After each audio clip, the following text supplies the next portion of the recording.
प्रसिद्ध किसान नेता राकेश टिकैत बंगाल में है। ममता बनर्जी से मुलाकात भी होगी, बात भी होगी, लेकिन आखिरकार क्या है एजेंडा पर, इस पर बात करने के लिए हमारे साथ हैं राकेश टिकैत साहब। क्या होगा अब? क्या राजनीति में फिर एक बार रंग घोल रहे हैं किसान आंदोलन का, और बंगाल में आज जो मुलाकात होगी उसके एजेंडा पर क्या होगा? एजेंडा यहाँ के बंगाल के किसान के बारे में बात करेंगे। बंगाल का जो फिशरीज का किसान है उसके बारे में बात करेंगे। यहाँ का जो आदिवासी है उसके बारे में बात करेंगे। जो पॉलिसी है उसके बारे में बात करेंगे, और बेहतर पॉलिसी बंगाल में आए उसके लिए बात करेंगे। यहाँ के किसान के, मजदूर के, छात्र के, इन सब के बारे में बातचीत करेंगे। कौन सी 3 बातें होंगी जिन पर बात होगी? क्योंकि मुद्दे तो दीदी खुद ही किसान आंदोलन से ही आई हैं, सबसे बड़े किसान आंदोलन उन्होंने ही किए हैं बंगाल में, तो उसको कैसे देखते हैं? वो कौन सी 3 बातें होंगी? एमएसपी को एक बड़ा सवाल है बंगाल में, खास करके जो चावल है उस पे, यहाँ पे उस पे नहीं मिलती लोगों को, तो उसके बारे में बातचीत होगी। फिशरीज के किसानों के बारे में बात होगी क्योंकि वो बहुत बड़ी तादाद में है। तो एजुकेशन वाले मसले पे बात होगी। हेल्थ की क्या पॉलिसी है उस पर बात होगी, क्योंकि यही ग्रास रूट की सारी समस्याएं हैं। तो इन सब चीज़ों पर बात होगी। क्या इनकी बेहतर पॉलिसी है, क्या दूसरे स्टेट में पॉलिसी है, यहाँ पर और क्या बेहतर करवा सकते हैं, तो इन सब चीज़ों पर बातचीत होगी। ममता बनर्जी की सरकार तो पहले भी थी, तो ये काम पिछली सरकार पर क्यों नहीं किया गया? अभी क्यों? क्योंकि नंदीग्राम में आपने कैंपेन भी किया था उनके लिए। हाँ, तो कैंपेन किया, जब भी तो कहेंगे, जब कैंपेन करा तो अब किसानों की बात भी करेंगे। और हमें उम्मीद है कि एक उदाहरण बंगाल बने, तो इस पर बातचीत करेंगे और बहुत मसले होंगे यहाँ पे। क्या ये कोई कोशिश है उन सारी पार्टियों को साथ लाने की जिन्होंने विरोध किया है किसान आंदोलन में आपके साथ दिल्ली के पास? नहीं, बहुत लोगों ने, खास करके जो विपक्ष रहा उसने साथ दिया है, और उसने फिजिकल रूप से नहीं कि वहाँ पे जाके उन्होंने कहा हो, लेकिन वैचारिक रूप से वे जो 3 कानून थे उनके पक्ष में उन्होंने कहा है।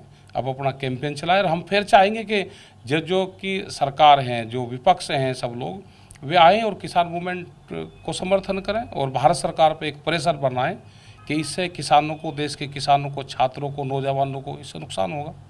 आप कैंपेन कर रहे हैं और ये सवाल उठते हैं कि जब कोई पॉलिटिकल रैली होती है या फिर कुंभ का मेला होता है तो उससे कोरोना फैलता है, किसान आंदोलन से कोरोना नहीं फैलता है?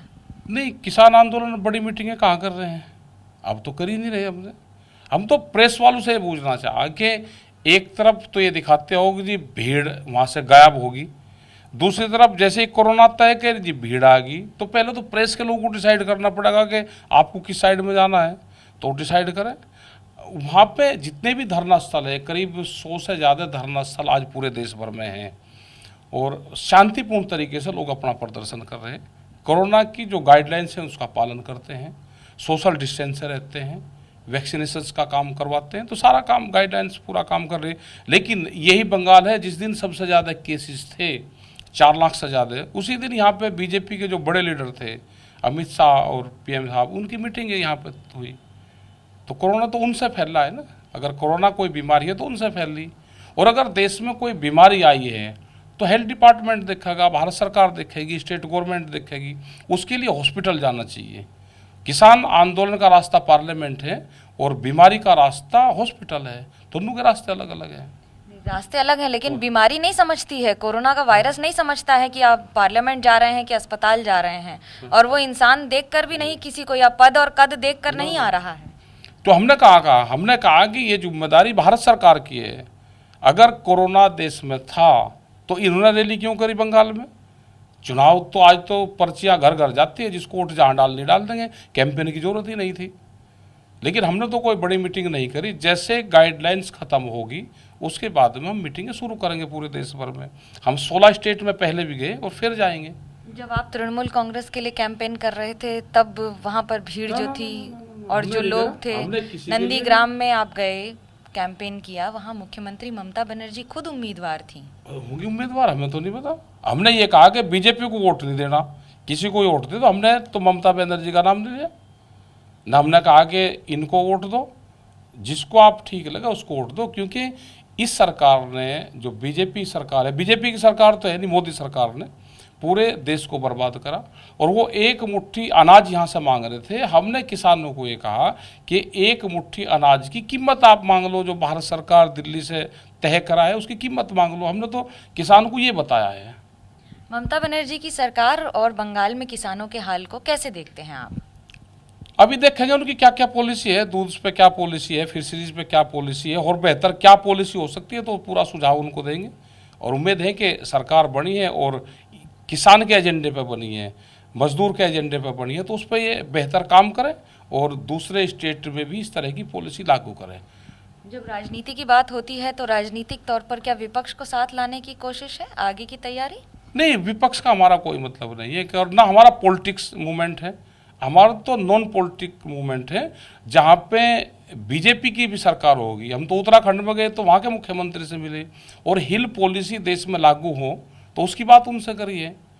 तो हम तो जो भी स्टेट में किस पार्टी की सरकार है, वो कौन है, तो उस स्टेट की पॉलिसी पे हम बात करते हैं।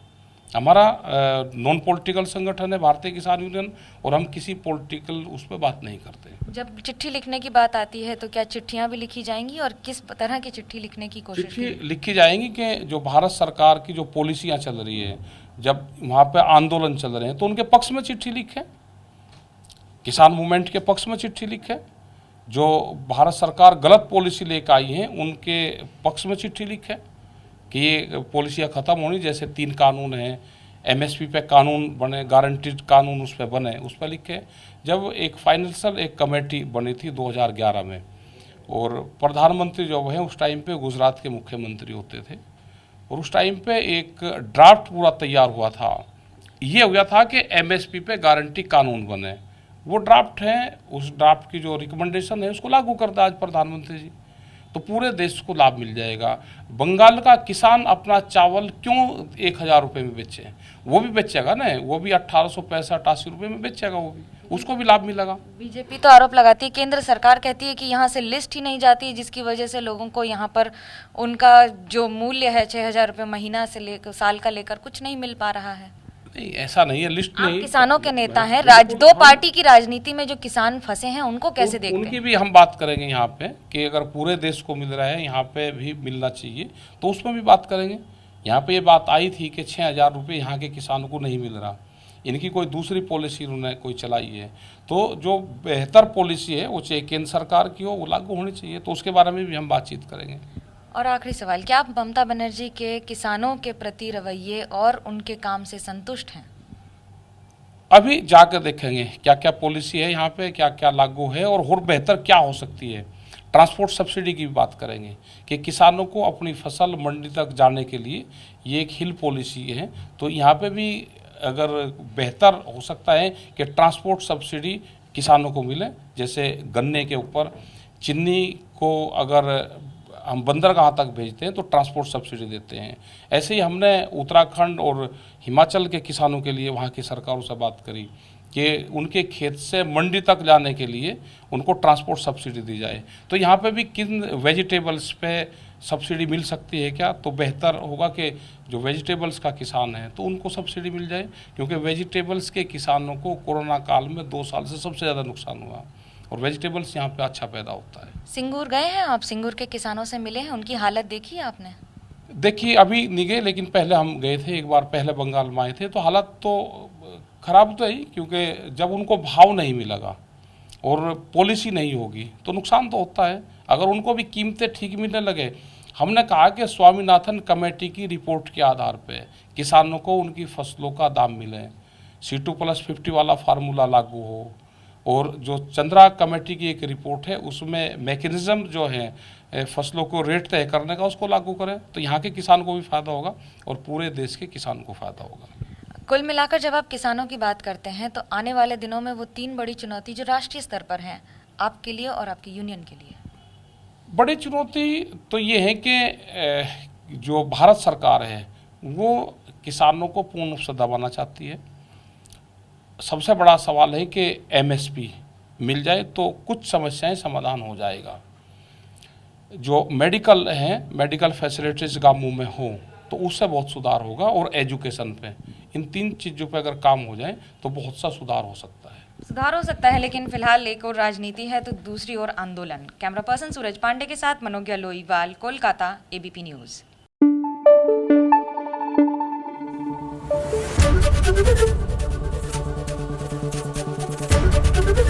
एबीपी न्यूज आपको रखे आगे।